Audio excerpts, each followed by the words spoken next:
یاد رکھیے ہمارے اسلاف، ہمارے اکابرین، محدثین، فقہا، عظیم علماء، عظیم سلف و صالحین کا اسی بات پر عمل رہا ہے۔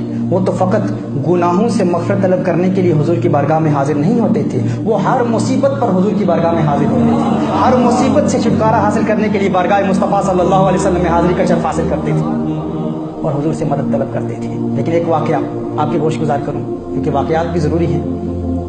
مصباح الظلام فی المستغیثین بخیر الانام فی الیقظہ والمنام، یہ ایک معروف کتاب ہے۔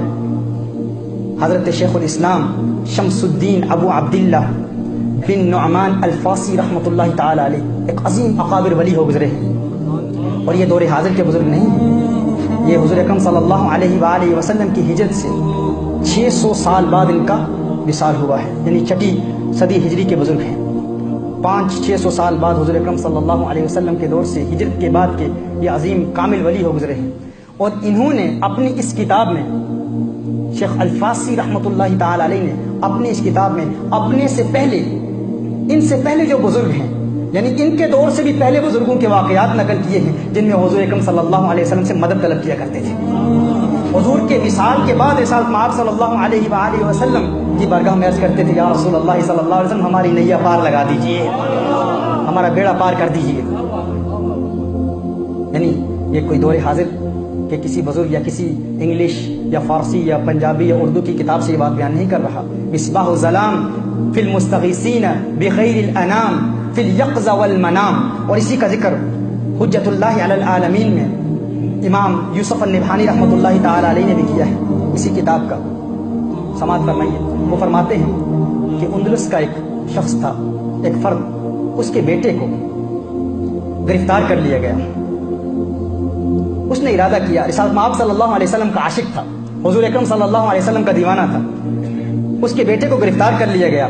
اس نے ارادہ کیا کہ میں حضور اکرم صلی اللہ علیہ وسلم کی بارگاہ میں مدینہ المنورہ میں حاضر ہو جاؤں گا، اور آقا کی بارگاہ میں اپنے بیٹے کا معاملہ عرض کروں گا کہ یا رسول اللہ صلی اللہ علیہ وسلم میرے بیٹے کو گرفتار کر لیا گیا ہے۔ رفتے سفر باندھتا ہے، مدینہ المنورہ کے لیے عازم سفر ہوا۔ ابھی رستے میں ہے تو ایک صاحب حال شخص، ایک اللہ کے ولی کی ملاقات ہوتی ہے۔ وہ بزرگ، وہ بھی عاشق رسول تھے، وہ کہتے ہیں کہاں جا رہا ہے؟ کہا کہ اہل روم نے میرے بیٹے کو گرفتار کر لیا ہے، 300 دینار معاوضے کی صورت میں وہ مانگ رہے ہیں، میں غریب بندہ ہوں، مفلس شخص ہوں، میں کہاں سے معاوضہ دوں گا؟ میں نے کہا ہے کہ میرے آقا صلی اللہ علیہ وآلہ وسلم میرے مددگار ہیں، مجھے در در کی ٹھوکریں کھانے کی کیا ضرورت ہے؟ میں نے کہا اندلس شہر سے مدینہ المنورہ میں حاضر ہو جاؤں گا۔ اب دیکھیے وہ بزرگ کیا فرماتے ہیں، اس دور کے بزرگوں کی عقیدت کیا تھی، ان کے عقائد کیا تھے، ان کے نظریات کیا تھے۔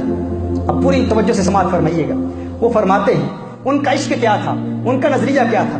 وہ فرماتے ہیں تم مدینہ المنورہ میں اس لیے جا رہا ہے تاکہ تو رسالت مآب صلی اللہ علیہ وآلہ وسلم سے مدد طلب کرے؟ کہا اس لیے جا رہا ہوں۔ انہوں نے کہا تم مدینہ المنورہ جانے کی کیا ضرورت ہے، تو جہاں سے پکارے گا آقا تیری پکار کو سنتے ہیں، جہاں سے پکارے گا آقا تیری پکار کو سنتے ہیں۔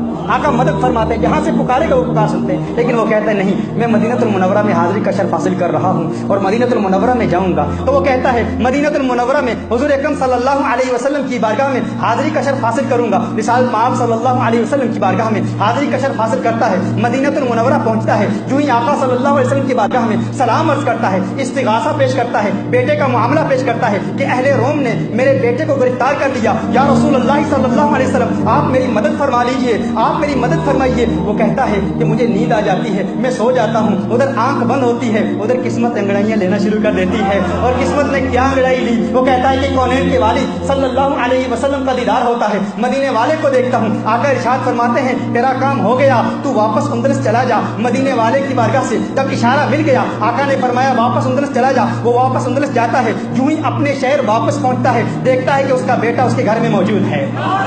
بیٹے سے پوچھتا ہے کہ کیا واقعہ ہوا؟ بیٹے نے کہا کہ فلاں رات فلاں وقت مجھے رہائی مل گئی۔ وہ حساب لگاتا ہے، دیکھتا ہے کہ یہ کون سی رات ہے۔ وہ کہتا ہے کہ رب کعبہ کی قسم، مجھے اللہ کی عظمت کی قسم، یہ وہی رات تھی جس رات میں مدینہ المنورہ پہنچا تھا، جس رات میں آقا کی بارگاہ میں حاضر ہوا تھا اور آقا کی بارگاہ میں گڑ گڑا کے عرض کیا تھا یا رسول اللہ میرے بیٹے کو گرفتار کر لیا گیا ہے۔ کہا ادھر میری زبان سے یہ کلمات نکلے، تیری دعا نہ اثر سے کبھی ملول ہوئی، ادھر زبان سے نکلی ادھر قبول ہوئی، آقا کی بارگاہ میں ادھر یہ عرض کر رہا تھا آقا میرے بیٹے کو رہائی دلوا دیجئے، ادھر بیٹے کو رہائی مل چکی تھی۔